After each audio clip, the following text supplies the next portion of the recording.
The town of Clearwater Lake had learned to measure time by water. Mornings began with the sound of outboard motors echoing faintly across the surface, afternoons settled into quiet ripples and wind through reeds, and evenings closed with boats returning home one by one. Daniel Harper had been part of that rhythm for most of his adult life.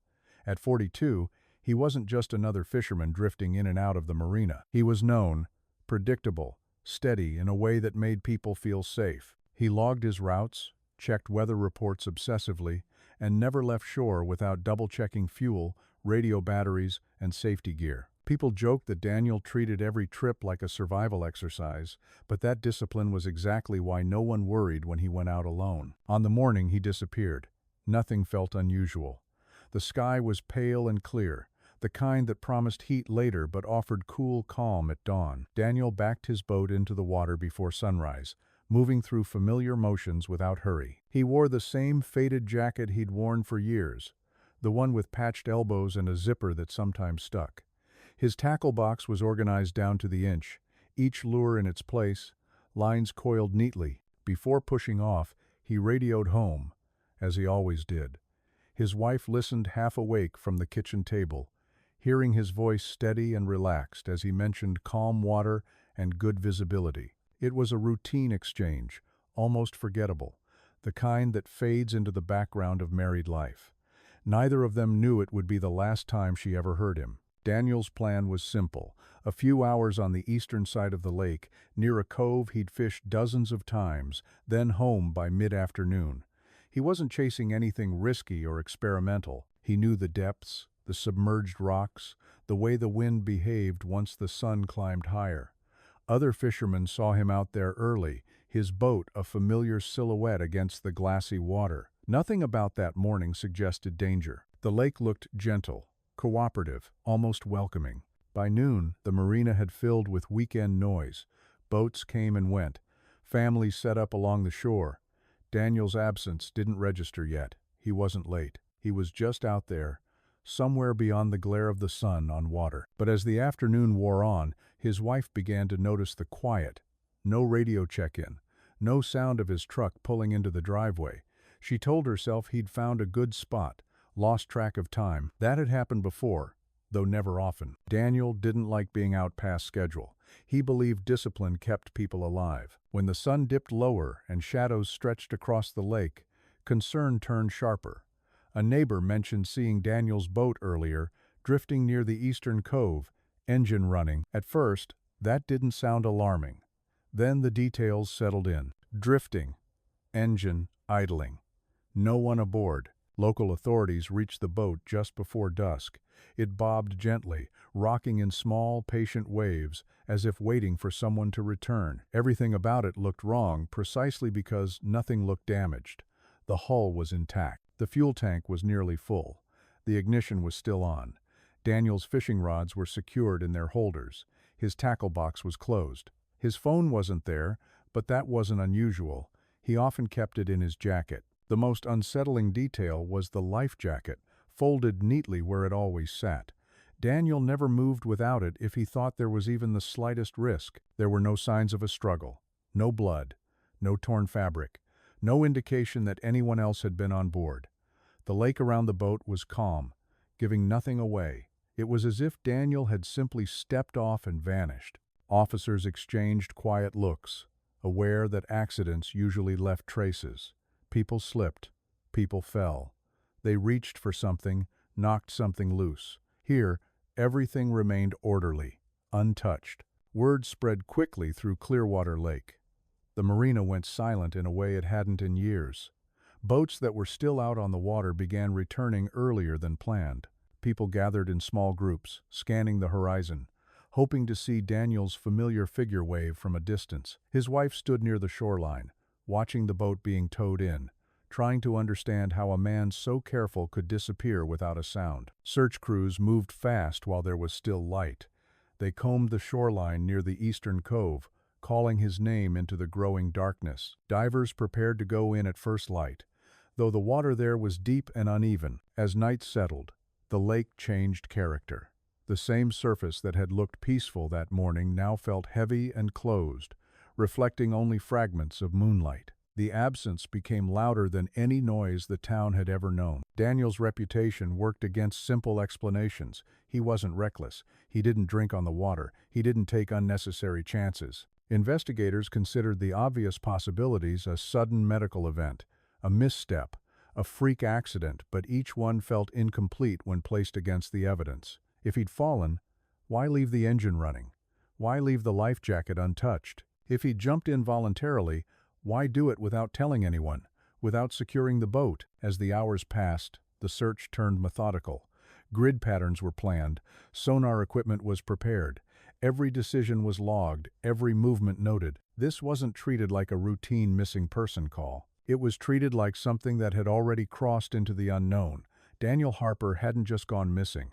He'd broken the unspoken rules of the lake, the patterns everyone relied on to feel safe. At home, his wife moved through the house without purpose, noticing details she'd never paid attention to before.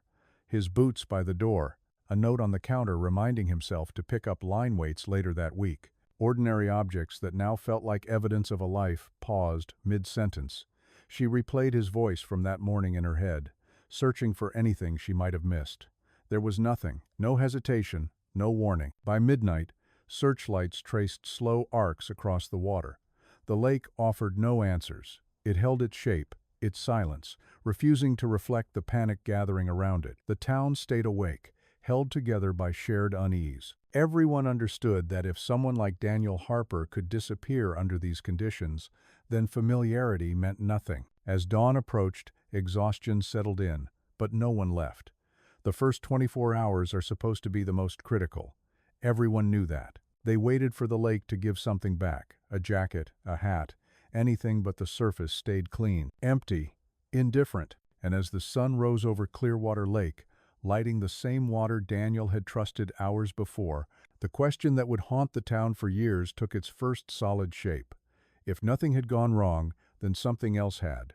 And whatever happened out there hadn't been loud or chaotic or obvious. It had been quiet enough to leave no mark at all, pulling Daniel Harper out of a life defined by routine and discipline and into a silence that refused to explain itself. By the second morning, Clearwater Lake no longer felt like a place of recreation. It felt like a perimeter. Authorities expanded the response quickly, not because of panic, but because the circumstances demanded it. Daniel Harper was not the kind of man who simply vanished. Search and rescue teams arrived before sunrise, unloading equipment with quiet efficiency.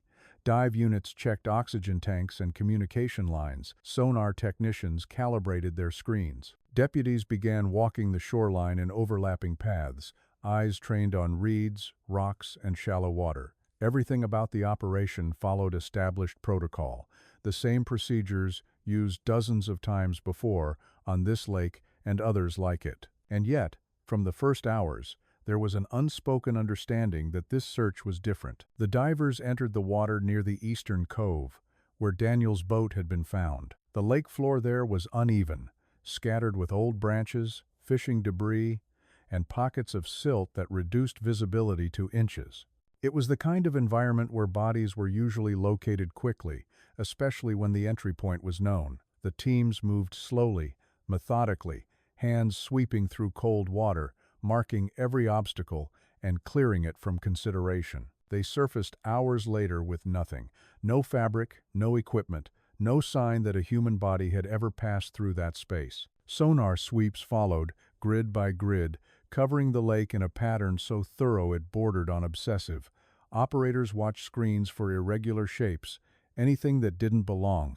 The technology was sensitive enough to distinguish between submerged logs and metal objects, between rocks and debris.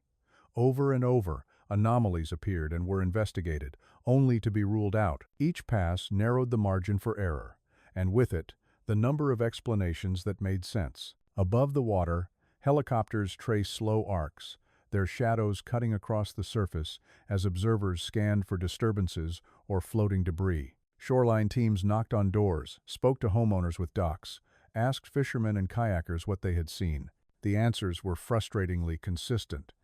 Daniel's boat had been visible earlier in the day. No one had seen him fall. No one had heard a call for help. No one had noticed anything unusual. It was as if a section of time had simply gone unobserved. Investigators began assembling a timeline, laying out the known facts with clinical precision. Daniel launched before sunrise. He made his routine radio check-in. He was seen fishing mid-morning. By late afternoon, his boat was empty. That window, narrow as it was, became the focus of everything. What could happen to a capable adult in a familiar environment, during daylight, without leaving a trace? They started with the most common explanations, not because they fit, but because they had to be ruled out. Drowning was examined first. Accidental immersion can happen to anyone, even experienced fishermen, but drowning leaves signs. Clothing floats or sinks nearby. Equipment shifts. Sometimes there are marks where someone tried to climb back in. Here, the boat showed no disturbance. The engine had been left running, a detail that troubled everyone. People don't usually leave engines idling if they intend to enter the water, intentionally or otherwise. A boating accident was next. Perhaps Daniel had been struck by another vessel, knocked unconscious, and fallen in. But the boat showed no damage, no paint transfer, no dents, and no one reported collisions. The lake wasn't crowded that morning. The weather had been calm, visibility clear. There were no sudden storms, no rogue waves, no mechanical failures recorded. Every environmental factor that might explain a sudden emergency simply wasn't there. A medical event was considered carefully. Heart attacks, strokes, and seizures can happen without warning. Investigators reviewed Daniel's medical history with his family's consent. There were no known conditions, no medications that could cause disorientation or sudden collapse. Even if something like that had occurred, the lack of secondary evidence remained a problem. A person experiencing a medical emergency doesn't vanish without affecting their surroundings. As the search continued, frustration began to surface, not loudly, but in small ways. Investigators repeated checks they knew were unlikely to produce new results simply because there was nothing else to do. Dive teams returned to the same areas, adjusting angles and depths, hoping something had been missed. Sonar grids overlapped previous passes. Each negative result didn't just fail to help, it actively made the mystery harder to solve. For Daniel's family, the process was agonizing. They watched professionals do everything right, follow every procedure, and come up empty. His wife attended briefings, listening as officials explained what had been done and what would come next. The language was careful, precise, designed to reassure. But beneath it was an absence that no explanation could fill. Each day without answers stretched the emotional distance between hope and acceptance, a space she wasn't ready to cross. The town followed the search closely.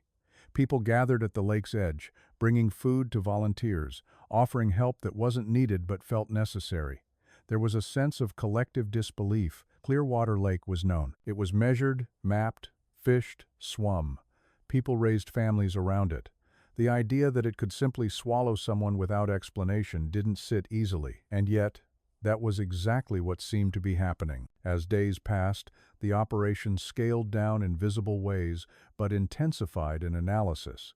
Investigators reviewed Daniel's habits, his routes, his equipment. They looked for patterns, deviations, anything that suggested he might have done something out of character. Nothing stood out. In fact, the more they learned, the clearer it became that Daniel had done everything right. He had prepared. He had communicated. He had respected the lake. The mystery wasn't rooted in negligence or risk-taking. It was rooted in absence. The lake itself became a point of fixation. It was deep enough to conceal, but not so vast as to defy exhaustive search. Officials acknowledged this quietly among themselves. Statistically, something should have surfaced. Even if Daniel had been carried away by currents, those currents were mapped and predictable. They didn't lead anywhere that hadn't been checked. The paradox was unsettling. The lake had been searched too thoroughly to justify ignorance, yet it offered no proof of what had happened. After the first week, the tone shifted. Rescue gave way to recovery, though no one said it out loud. Resources were reassigned.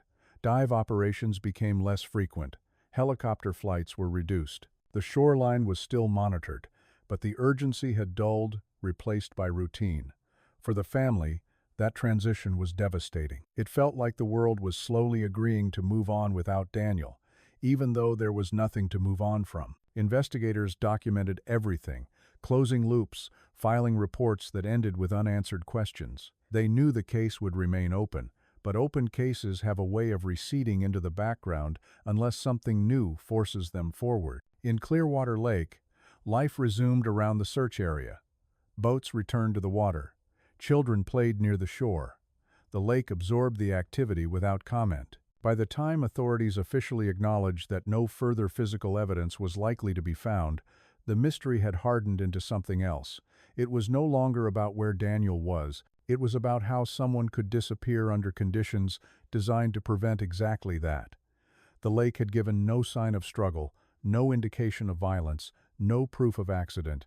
It had simply held its surface, smooth and reflective, as if nothing had happened at all. And as investigators stepped back, knowing they had exhausted every conventional explanation, one quiet, troubling realization began to take shape. If Daniel Harper hadn't drowned, hadn't crashed, and hadn't succumbed to sudden illness, then whatever removed him from that boat had done so cleanly, deliberately, and without leaving a trace, raising the possibility that the lake hadn't taken him on its own, but that someone or something else had intervened, unseen, in the space between one calm morning and an empty boat drifting alone. As the physical search receded, the investigation narrowed its focus inward, turning from water and weather to the man himself. Detectives began to reconstruct Daniel Harper, not as a missing person, but as a presence that had existed in layers long before the lake went quiet. They spoke to people who knew him in fragments: fellow fishermen, dock workers, bait shop owners, neighbors who waved but never lingered. What emerged was not a man with enemies, but a man with routines so consistent that any deviation stood out sharply in hindsight. Daniel had fished Clearwater Lake for nearly 2 decades. He knew its coves and depths the way some people know streets in their hometowns. His routes were habitual, almost ritualistic. He favored the eastern half of the lake in early mornings, moving west only when the sun climbed. That pattern made the location of his drifting boat unsettling. It wasn't wrong, but it wasn't typical either. Investigators traced his usual paths using GPS data from previous trips and tournament records.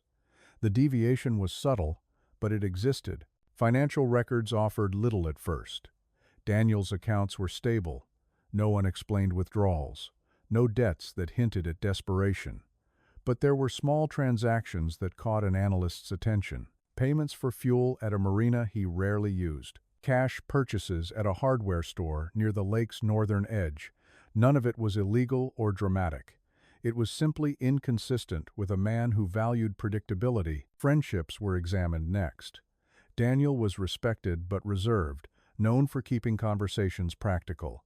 He avoided gossip, he avoided conflict, yet one name surfaced repeatedly during interviews, always mentioned with a pause. A fellow fisherman who had argued with Daniel months earlier over access to a narrow cove known for heavy base populations. The dispute had been described as minor at the time, resolved quickly, but memories tend to sharpen when someone disappears. Investigators tracked the man down, questioned him, verified his whereabouts. He checked out cleanly. The conflict added tension to the narrative, but no evidence to support escalation. Rumors followed, as they often do in small communities. Whispers of illegal netting operations surfaced, stories about fish being taken at night from protected areas. Daniel had reportedly complained about it more than once, expressing frustration that authorities weren't doing enough to enforce regulations. Detectives considered whether he might have stumbled onto something he shouldn't have, but rumors remained rumors. No complaints had been filed, no citations issued.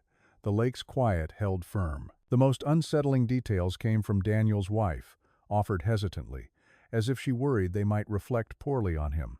In the weeks before his disappearance, she said, Daniel had seemed distracted, not anxious in a visible way, but preoccupied. He spent evenings studying lake maps he'd memorized years earlier, tracing lines with his finger, lingering over sections he usually ignored. He avoided certain areas during recent trips, offering vague explanations that didn't align with his past habits. It wasn't fear, she said. It was caution. Detectives listened carefully, noting timelines and asking follow-up questions that felt invasive but necessary. Behavioral changes mattered. People who know their environments don't alter routines without reason. Yet Daniel hadn't shared those reasons with anyone. He hadn't documented them. Whatever he was thinking, he kept it contained. Phone records added another layer. The night before Daniel vanished, there was a short call logged just after 10. Less than a minute. The number wasn't saved in his contacts. Investigators traced it to a prepaid phone registered out of state, inactive since. Attempts to link it to known associates failed. The call's content was unknowable, but its existence challenged the image of a quiet evening before a routine trip. Someone had reached out, or Daniel had reached out to someone, shortly before everything stopped. Investigators explored the possibility that Daniel had been planning to meet someone on the lake. They reviewed radio logs, checked frequencies used by local fishermen, scanned for unauthorized transmissions. Nothing surfaced. The lake's communication channels were silent during the window that mattered. Silence, again, was the defining feature. As the investigation grew more personal, it also grew more frustrating.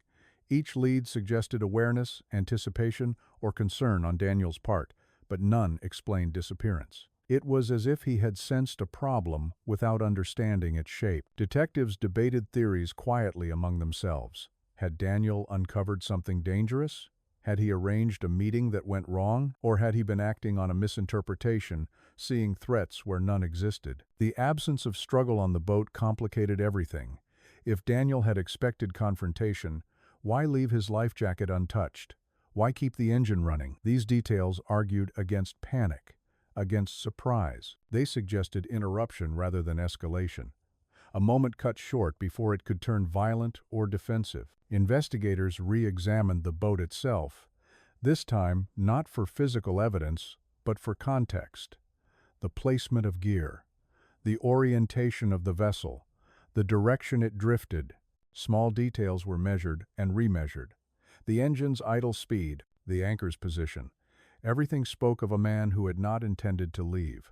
Whatever pulled Daniel away from that space had done so without warning or resistance. For his wife, the shift in focus was painful. The investigation now felt like it was probing Daniel's mind, searching for flaws or secrets that might justify what had happened. She cooperated fully, answering questions, revisiting conversations she'd dismissed at the time. Guilt settled in quietly. She wondered if she'd missed something important, if his distractions had been a silent request for attention she hadn't recognized. As months passed, the case file thickened with analysis but remained thin on answers. Detectives rotated assignments, bringing fresh eyes that traced the same paths and reached the same dead ends. The phone call remained unexplained. The altered routines remained unproven. The rumors remained unsupported. Each element suggested intention, but intention without outcome is just speculation. The lake, meanwhile, continued to offer nothing. No delayed evidence surfaced, no items washed ashore, no anonymous tips materialized into substance. The water held its shape and its silence, resisting narrative closure. Eventually, investigators were forced to confront a difficult truth. If Daniel had anticipated danger, he had done so alone. If he had planned something, it had left no trace. The possibility emerged that his disappearance wasn't the result of chaos or chance, but of a precise sequence that allowed no witnesses and no residue. That possibility was unsettling, not because it explained what happened, but because it suggested how carefully it had been executed. As the investigation stalled once more, a quiet shift occurred. The focus moved from what Daniel might have encountered to who might have known him well enough to predict his movements. The lake had been searched, his life had been examined. The silence persisted. And in that silence, a new question began to take hold, one that pointed away from water and inward toward human intent. If Daniel Harper had anticipated something, then someone else may have been waiting, patient enough to let the lake take the blame. 15 years pass without resolution, and the lake remains unchanged in the ways that matter most. Seasons cycle across its surface, ice forming and retreating, summer boats carving familiar lines through water that never explains itself. The case of Daniel Harper moves quietly from one desk to another, transferred between detectives as retirements happen and priorities shift. Each new set of hands reads the same reports, studies the same photos, listens to the same recordings, and arrives at the same impasse. Clearwater Lake does not yield bodies easily, but it does not typically erase people without a trace. That contradiction becomes the center of the mystery, hardening with time. In the town, Daniel's disappearance settles into collective memory in uneven ways. Some residents speak of it carefully, lowering their voices as if proximity to the lake might still matter. Others turn it into something distant and abstract, a story told to newcomers when conversation stalls. The details begin to blur. Years are misremembered. Locations shift slightly with each retelling. What remains consistent is the absence. A man left in the morning and never came back. The lake was searched. Nothing was found. Daniel's wife remains anchored to the life they had built. She refuses to sell the boat, even as its hull dulls and its engine sits unused. It stays docked, cleaned more often than necessary, preserved in a state that suggests readiness. Selling it would mean accepting something she is not prepared to accept. The boat is not evidence to her. It is possibility. As long as it exists, so does the idea that Daniel might still need it. Their son grows up alongside the mystery. He learns to walk, then talk, then ask questions that no one can answer.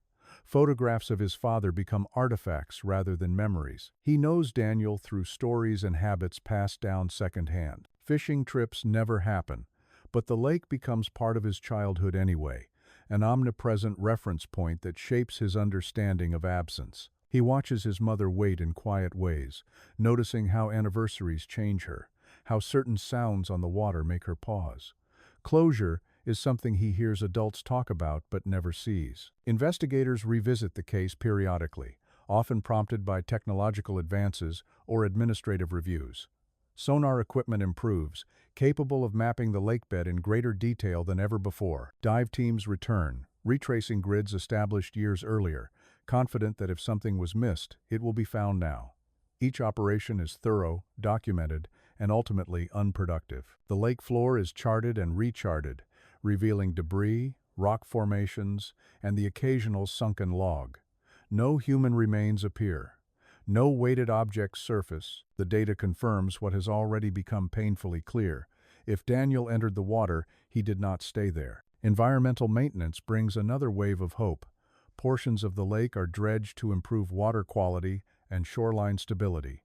Heavy machinery pulls sediment from areas previously inaccessible. The process is disruptive, altering the lake's appearance temporarily, exposing layers that haven't seen daylight in decades. Investigators observe closely, prepared to stop everything if something relevant emerges. Nothing does. The dredged material contains no clothing, no equipment, no trace of Daniel Harper. The lake endures scrutiny without confession. Tips arrive sporadically, often years apart. Someone claims to have seen a man resembling Daniel at a marina several states away, working under a different name. Another insists they heard a story about a body weighted and sunk in the deepest part of the lake, an act carried out by someone who knew exactly where sonar would not reach. Each tip is logged, investigated, and dismissed. Alibis hold. Descriptions don't align. Rumors dissolve under basic verification. The pattern repeats often enough that investigators begin to approach new information with guarded skepticism. Hope becomes something that must be managed. Emotionally, the toll is cumulative rather than explosive. There are no dramatic collapses, no public breakdowns. Instead, there is erosion. Daniel's wife withdraws from social circles that once provided comfort, tired of sympathetic looks and well-meaning questions. Friends stop bringing up his name unless she does first. The town learns how to coexist with unresolved loss by treating it gently, indirectly. Silence becomes a form of respect, but it also becomes a barrier. Memories distort with time. Daniel's habits are remembered differently by different people. Some insist he would never have left his boat running. Others argue he often did. Small inconsistencies grow larger as first-hand recollections fade. The case file remains fixed, but the human context surrounding it shifts. Investigators note this during interviews conducted years later, recognizing how unreliable long-term memory can be. It makes reconstruction harder, not easier. The lake itself becomes mythologized. Stories circulate about its depth, its currents, its history. People attribute intentions to it, speaking as though it chooses what to keep and what to return. These narratives are comforting in a way, offering an explanation that removes human responsibility. If the lake took Daniel, then no one failed him. No one missed a sign. No one looked the wrong way at the wrong time. For law enforcement, the case occupies an uncomfortable space.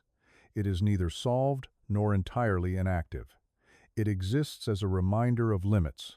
Every few years, a new detective takes interest, convinced that fresh perspective will uncover what others missed. They review the evidence, note the same anomalies, and reach the same conclusions.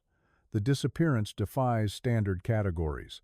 There is no crime scene, no clear accident, no identifiable suspect. It resists classification. Daniel's wife marks time differently now. Birthdays pass quietly. Anniversaries are acknowledged privately. She maintains routines that no longer serve practical purposes, like keeping the radio tuned to the frequency Daniel used, even though she no longer expects to hear his voice. These habits are not signs of denial so much as acts of endurance. Letting go entirely would mean rewriting the story of her life in ways she is not ready to attempt. As years turn into a decade, and then more, public interest fades almost completely. New tragedies occupy attention. The lake becomes just a lake again to most people. Children who were not yet born when Daniel vanished learn to fish there without knowing his name. The mystery recedes into the background, preserved only by those who lived through its beginning. Then, quietly, something shifts. Not a tip, not a confession, not a dramatic breakthrough. It begins with a routine review triggered by a regional cold case initiative, one designed to apply modern forensic thinking to old files without expectations of immediate success. A junior analyst notices a detail that had always been present but never emphasized. It is small, almost insignificant on its own, but it does not fit the long-held assumptions about the lake. The detail does not point downward, into the water, but outward, toward land. It suggests that the lake may have been a distraction rather than a destination. Investigators pause, aware of how many times they have stood at this edge before. They have learned not to announce hope too loudly, but as they follow this new thread, one thing becomes clear.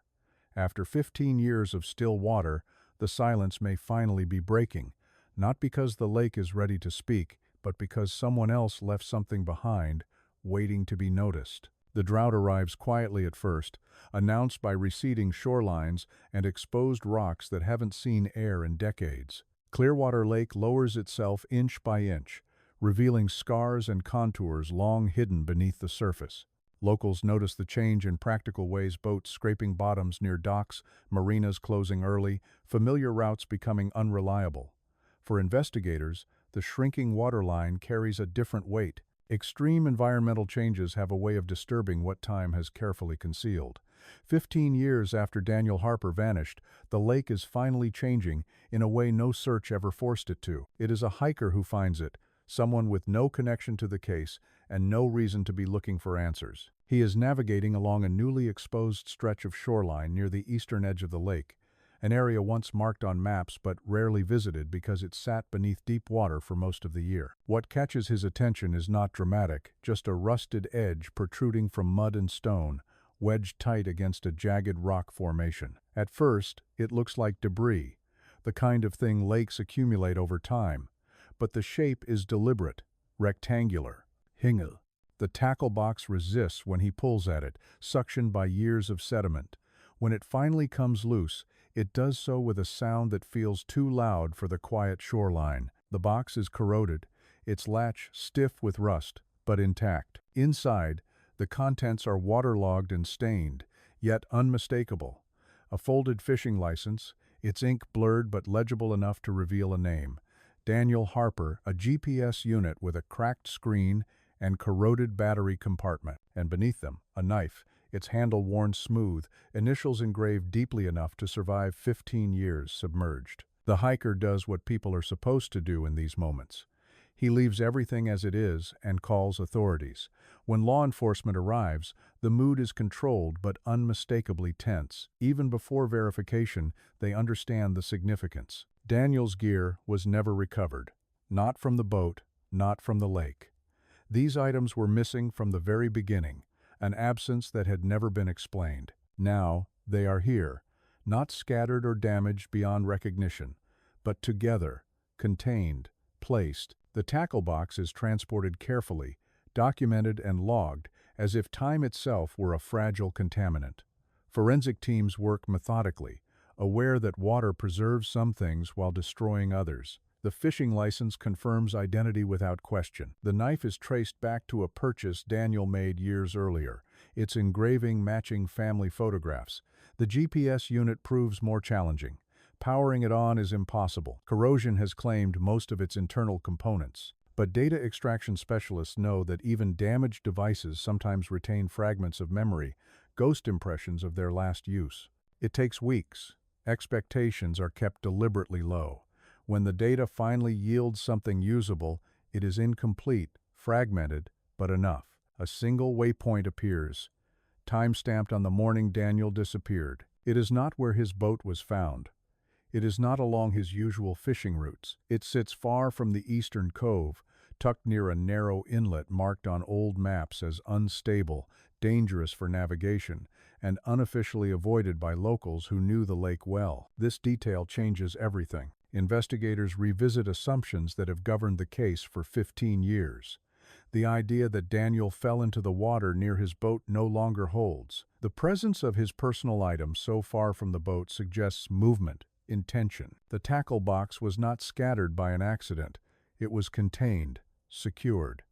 The lake did not randomly collect these objects and deposit them neatly years later. Someone put them there, or at least allowed them to remain there, knowing they would not be found under normal conditions. The inlet itself becomes the focus of renewed scrutiny. It is a place with a reputation among fishermen, known for erratic depths and submerged hazards. Officially restricted, unofficially tempting to those who believed the risk might be worth it. Daniel knew the lake intimately. If there was anywhere he would avoid, it would have been that inlet unless he had a reason not to. Investigators overlay the GPS waypoint with historical lake-level data. 15 years earlier, the inlet would have been accessible by boat, but treacherous. Sonar coverage during the original searches had avoided it, deemed too dangerous for equipment and divers. It had existed in a blind spot created by caution, not negligence. That blind spot now looks deliberate in hindsight, a gap large enough to hide more than equipment. The family is notified with careful language. There is no attempt to soften the impact, but there is restraint. These items belonged to Daniel. They were not recovered by chance during the original search. They were found now, because the lake allowed them to be. His wife processes this with a mixture of relief and renewed grief. For years, she had imagined the lake as an enemy, something that swallowed her husband whole. Now, it feels more like a keeper of secrets, returning them when it no longer had a choice. For Daniel's son, the discovery lands differently. It is proof. Tangible, undeniable proof that his father's disappearance left traces, that the story did not simply dissolve into nothing. He sees the knife, recognizes it from old photographs, and understands that his father's last day was more complicated than anyone had admitted. The idea that Daniel may have gone somewhere he wasn't supposed to be opens questions no one is prepared to answer. Public attention reignites almost immediately. News outlets frame the drought as a catalyst, a natural event that forced the truth closer to the surface.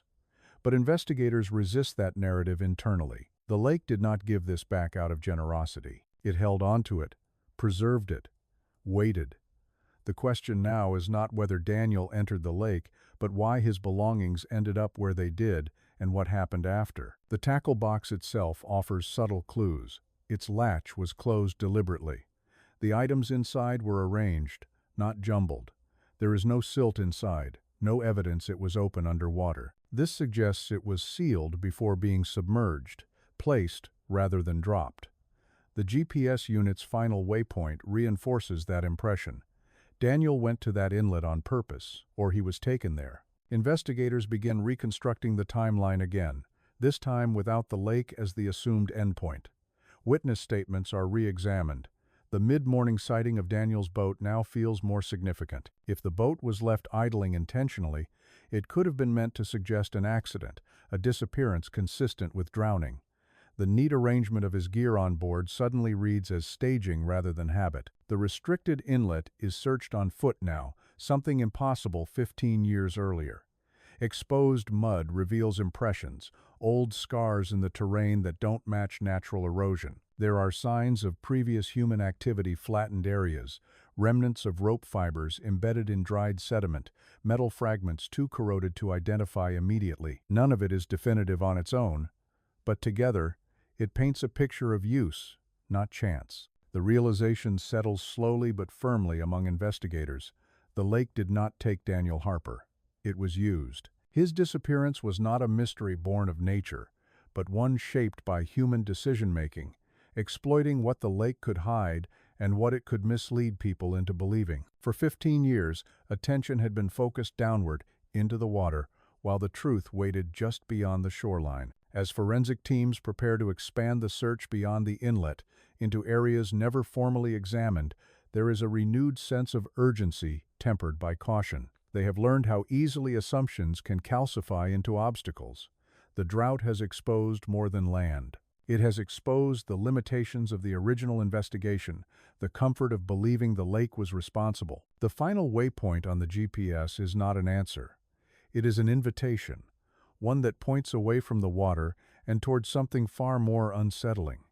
If Daniel went there willingly, what did he expect to find? And if he didn't, who knew the lake well enough to make his disappearance look like it belonged to the water? As the lake continues to recede, revealing more of its hidden edges, investigators understand that whatever happened next did not end where Daniel's boat was found. The evidence has been waiting patiently, preserved in silence, until the moment conditions were right. And now, with the shoreline retreating and the past exposed, the case is no longer about what the lake took, but about what someone else did, and how close the truth has been all along. The case reopens without ceremony, driven less by headlines than by the quiet weight of evidence that can no longer be ignored. 15 years after Daniel Harper vanished, the discovery of his tackle box and the recovered GPS waypoint forces law enforcement to confront what they once ruled out. This is no longer a historical file revisited out of obligation. It is an active investigation, reshaped by technology, geography, and the uncomfortable realization that the lake was never fully understood. Modern dive teams arrive with equipment that did not exist when Daniel disappeared. High-definition sonar mapping, remotely operated vehicles, and sediment-penetrating imaging allow investigators to see beneath layers of water and time that once made the lake opaque. The restricted inlet becomes the focal point. What was once avoided for safety reasons is now approached with controlled precision. The water here behaves differently, colder, darker, shaped by geological instability rather than weather. Locals had always said this part of the lake was unpredictable. Now, science begins to explain why. Sonar scans reveal a depression beneath the inlet, a collapse zone where the lake bed drops suddenly into a sinkhole formed years before Daniel's disappearance. Geological surveys later confirm the formation was active at the time, unstable enough to shift under pressure. It is the kind of feature that does not announce itself on the surface. To a fisherman navigating by habit and memory, it would have looked like calm water. Safe water, the kind of place where nothing dramatic should happen. Dive teams descend carefully, following the contours revealed by the scans. Visibility is limited even now, but enough to confirm what the technology suggests. Within the sinkhole, partially embedded in sediment and rock, they find fragments of fishing gear consistent with Daniel's equipment. Line weights, a section of netting, pieces that were never recovered from the boat. And deeper still, human remains. The recovery is deliberate, respectful, and heavy with consequence. Forensic teams handle the remains knowing that every movement matters, not just for evidence, but for a family that has waited 15 years for confirmation. DNA analysis removes any remaining doubt. The remains belong to Daniel Harper.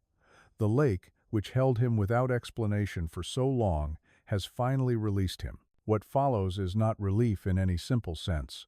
It is reconstruction, Investigators work backward from the sinkhole, using data from the GPS unit, lake conditions from that day, and the physical evidence recovered from the site. The final waypoint places Daniel's boat dangerously close to the collapse zone, too close for someone as experienced as he was, unless he had a reason to be there, unless he was following something, or someone. Evidence suggests another boat was present in the inlet that morning. Sonar imaging detects metal anomalies consistent with anchor scars and hull contact points that do not match Daniel's vessel. Old witness statements, long dismissed as vague or unreliable, are reconsidered. A fisherman's account of seeing two boats near the eastern inlet that morning, once ignored because it conflicted with the assumed timeline, now fits uncomfortably well. Investigators examine Daniel's last weeks again with sharper focus. The rumors of illegal netting operations resurface, no longer as background noise but as a possible motive for confrontation. The unexplained phone call the night before his disappearance is traced as far as records allow. It cannot be conclusively tied to anyone involved in those activities, but it reinforces a growing theory. Daniel may have gone to the inlet intentionally, not to fish, but to investigate something he believed was wrong. The sinkhole itself tells part of the story. Geological analysis indicates that a collapse could have been triggered by sudden movement, by the weight of a boat passing too close, or by a struggle on unstable ground beneath the water. The evidence does not support a prolonged fight, but it does not rule out panic, a sudden loss of balance, or a moment of misjudgment amplified by unseen danger. Forensic reconstruction suggests Daniel either fell or was forced into the collapse zone. Once inside, escape would have been nearly impossible. The sinkhole narrows and deepens unpredictably, its walls slick and shifting. Even a strong swimmer would have struggled. The lake, in this moment, becomes less a setting and more a mechanism, turning a single mistake or encounter into a fatal outcome. What investigators cannot establish is intent. There is no definitive proof of homicide, no recovered weapon, no witness willing or able to testify to an altercation. The presence of another boat suggests interaction, but not its nature. It could have been a confrontation that escalated. It could have been an attempt to warn Daniel away. It could have been nothing more than proximity at the worst possible place and time. The official ruling reflects this uncertainty. Daniel Harper's death is classified as accidental, with suspicious circumstances. It is a conclusion that satisfies procedural standards, but leaves emotional gaps no document can fill. For law enforcement, it is an honest assessment of what the evidence can support. For the family, it is both an answer and an ache. Daniel's wife receives the findings in silence. She listens as investigators explain the sinkhole, the GPS data, the likelihood that her husband never intended to disappear, never planned to leave his boat drifting as a signal of tragedy. The lake did not claim him randomly. It responded to a moment that should never have happened. She understands this intellectually, but grief does not operate on logic. 15 years of imagining every possible ending do not prepare someone for the one that finally arrives. For their son, now grown, the truth is grounding in a way nothing else has been. He learns that his father did not abandon him, did not vanish into myth or choice. He was there, within the boundaries of the lake that defined their town, trapped by circumstances that no amount of experience could fully control. The absence that shaped his life now has edges, a shape he can hold on to, even if it hurts. The town responds quietly. There are no public celebrations of closure, no sense of victory.